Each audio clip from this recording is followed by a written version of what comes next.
आज़ादी के अमृत महोत्सव के उपलक्ष्य में जगह जगह स्वास्थ्य मेले का आयोजन किया जा रहा है। इसी कड़ी में आगरा की एतमादपुर तहसील के सामुदायिक स्वास्थ्य केंद्र पर एक स्वास्थ्य मेले का आयोजन किया गया, जिसका उद्घाटन केंद्रीय कानून मंत्री एसपी सिंह बघेल, विधायक डॉक्टर धर्मपाल और सीएमओ ने फीता काट कर किया।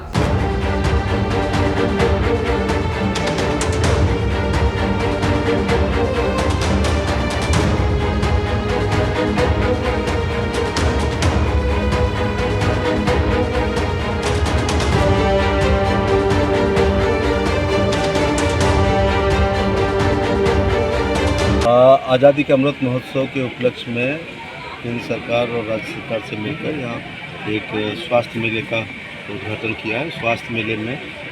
विभिन्न विभागों ने अपनी योजनाओं का डिस्प्ले किया है, लिटरेचर दिया है और जो प्रोडक्ट्स हैं उनको और लाभार्थियों को भी यहाँ पर बुलाया है। तो मैं धन्यवाद देना चाहूँगा केंद्र और राज्य सरकार का कि स्वस्थ शरीर में स्वस्थ मस्तिष्क होता है, स्वस्थ मस्तिष्क से स्वस्थ राष्ट्र का निर्माण होता है और स्वस्थ बच्चे में ही स्वस्थ मस्तिष्क होता है और स्वस्थ माँ ही स्वस्थ बच्चे को जन्म देती है। इसलिए हमारी सरकार जच्चा बच्चा पर बहुत ध्यान दे रही है, जिससे राष्ट्र को अच्छी माँ होंगी तभी अच्छे बच्चों को जन्म देंगे। सर कितने लोग इस मेले में? मुझे आयुष वालों ने बताया कि 200-300 लोग तो उन्हीं के यहाँ 500 लोगों ने पुस्तक दी हुई है। विभिन्न विभागों की लाभार्थी के साथ साथ योजनाएं क्या हैं, किन लोगों को लाभ मिलना चाहिए, उसकी योग्यता क्या है, वो फॉर्म कैसे मिलता है, इन चीज़ों का यहाँ डिस्प्ले किया। जितनी भी योजनाएं चल रही भारत सरकार की, अमृत महोत्सव के अंतर्गत आज यहाँ स्वास्थ्य मेला था। भारत सरकार के माननीय मंत्री आदरणीय बघेल साहब ने इसका उद्घाटन किया। तो जो योजनाएं हैं वो हर घर तक कैसे पहुँचे, हर पात्र लाभार्थी तक कैसे पहुँचे, इसकी हम लोगों ने इस पर बात की और हर महीने इसकी समीक्षा करेंगे माननीय मंत्री जी के नेतृत्व में हम दोनों लोग मिलकर।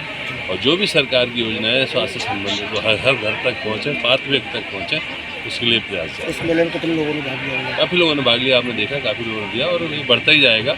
ज़्यादा से अच्छा हुआ तो और ज़्यादा लोग जुड़ेंगे और यही सरकार का लक्ष्य और हम लोगों की सरकार की जो योजनाएं उन्हें आम जन तक पहुँचाना, पात्र व्यक्ति तक पहुँचाने की जिम्मेवारी। देखिए, आज़ादी के अमृत महोत्सव के अंतर्गत स्वास्थ्य विभाग को ये जिम्मेदारी दी गई थी कि हम लोग ब्लॉक स्तर पे जो राज्य सरकार की और केंद्र सरकार की जो योजनाएं हैं उनको जनमानस तक पहुंचाएं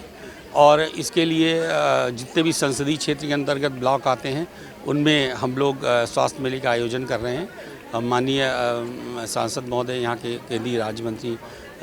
एसपी सिंह बघेल साहब अभी थोड़ी देर में आ रहे हैं और उनके मुख्य आतिथ्य में हम लोग ये इस मेले में बहुत सारे विभागों के साथ स्वास्थ्य सेवाओं से जुड़ी हुई योजनाओं के बारे में, साथ में पंचायत से जुड़े हुए ICDS, खाद्य औषधि, बहुत सारे करीब 10 विभाग हमारे साथ जुड़े हुए हैं और स्वास्थ्य संबंधी जो भी योजनाएं हैं उनसे हम उनको अवेयर करा रहे हैं। इसके अतिरिक्त कोविड को देखते हुए, कोविड में जिस तरह से अभी केसेस में बढ़ा हुआ है उसको देखते हुए कोविड वैक्सीनेशन के लिए और साथ में जो कोविड बिहेवियर है, इन दोनों के पालन के लिए भी इसमें हम लोग सलाह दे रहे हैं। सर, ग्रामीण अंचल में ज़्यादातर प्रॉब्लम क्रिएट होती है कोविड से रिलेटेड, अगर उनके लिए क्या उद्देश्य है, यहाँ से कुछ जानकारी प्राप्त कर सकते हैं? देखिए, हम लोग ने कंट्रोल रूम खोल रखा है और 24 घंटे हमारी RIT हर ब्लॉक स्तर पर उपलब्ध है।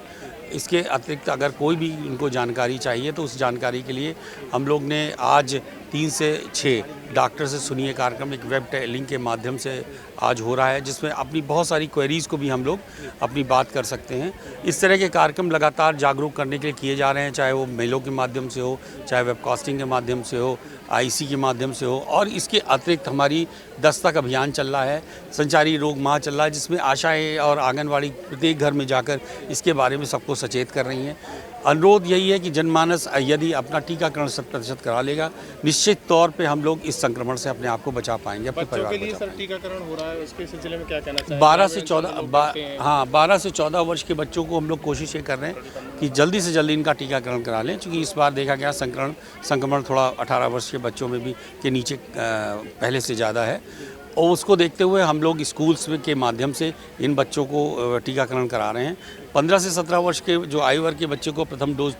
जिनका पूरा हो गया है और सेकंड डोज लगना है वो तत्काल अपना सेकंड डोज लगवा लें। इसके अतिरिक्त 18+ से भी बहुत सारे लोगों का करीब अपने जनपद में सेकंड डोज छूटी हुई है। सभी लोग निकटतम चिकित्सालय में जाकर और इवन सत्र भी हमारे लग रहे हैं गांव-गांव में, वहां जाकर जिनकी भी डोज छूटी हुई तत्काल लगा लें। आज आप यहाँ मेले में CSC एतमादपुर पे आयुष विभाग के सामने खड़े हुए हैं। आयुष विभाग पर प्रधानमंत्री मोदी जी का और देश के माननीय मुख्यमंत्री जी का बहुत प्रचार और प्रसार और बहुत ध्यान है, उसी के अंतर्गत आज हमने इस स्टॉल का आयोजन किया है। इसके जरिए फ़ायदा क्या है, लोग कैसे आपसे इसके जरिए ये फ़ायदा है कि आयुष दवाइयों का पूरे मरीजों को, ब्लॉक के मरीजों को लाभान्वित होंगे और हर तरह की बीमारी का इलाज आयुष के द्वारा संभव है। कोविड-19 जैसी विषम परिस्थितियों में आयुष ने अपना महत्वपूर्ण रोल अदा किया और काफ़ी मरीजों ने जीवन पाने में सफलता प्राप्त की। ये स्वच्छ भारत ग्रामीण के अंतर्गत जो व्यक्तिगत शौचालय जो बनते हैं उसके बारे में यहाँ बताया जाएगा कि किस तरीके से वो बनाया जाता है, कैसे आवेदन करते हैं,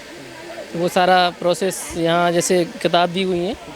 तो ये बनाने की विधि भी है उसमें कि कैसे कैसे रहेगा, पूरा जो टेक्निकली जो चीज़ रहती है ना, पूरा इसमें दिया हुआ कि इस तरीके से जब बनाएंगे तो वो लंबे समय तक चलता है शौचालय, ये है। और इसके अलावा ये एक किताब और है बड़ी, इसमें भी सारी चीज़ें वही शौचालय के बारे में दी हुई है कि लोगों को जो भ्रांतियाँ हैं कि भाई ये सक्सेस नहीं है या सफल नहीं है, इसको हम इस्तेमाल नहीं करेंगे, उसके बारे में सारा कॉन्सेप्ट क्लियर दिया हुआ है इसमें। जैसे जो शॉकपिट बनता है, उसका जो गड्ढा बनता है 1x1 का, तो लोग कहते हैं कि साहब ये तो यहाँ चल नहीं पाएगा, तो उसका भी एक साइंटिफिक लॉजिक ये है कि 1 मीटर का जो उन्होंने रखा है डेप्थ, तो उसका रीज़न ये है कि जैसे जो सूर्य की जो किरणें हैं उतने एरिया तक को उसको कवर कर लेती है, उससे वो खाद बन जाता है, और उसको हम ज़्यादा अगर गहरा करते हैं तो वो फिर चीज़ें वो जो मल है वो नहीं हो पाएगा, गल नहीं पाएगा, इसीलिए तो इसका वो जो व्यास है वो उतना ही रखा गया है। तो ये जी पूरी विधि इसमें दी गई है कि किस तरीके से आपको बनाना है, कैसे उसको रखरखाव, कितना पानी यूज़ करना चाहिए, उसमें जो सीड लगती है वो भी दूसरे तरह की रहती है, जैसे इंग्लिश सीड रहती है उसके हिसाब से नहीं रहती, उसमें स्लोप ज़्यादा रहता है, थोड़ा सा भी पानी जब डालेंगे तो वो साफ़ हो जाती है। अच्छा, लोगों को इसके लिए जागरूक करने की ज़रूरत है या फिर लोग पहले ही बनवा चुके हैं शौचालय अपने? नहीं, पहले ये ODF के कार्यक्रम चले हैं तो उस समय सबको बताया गया है कि किस तरीके से बनाना चाहिए, और जो लोग और जानना चाहते हैं तो उसके लिए ये स्टॉल है कि भाई आप आइए और हम सारी जानकारी देंगे आपको शौचालय के बारे में।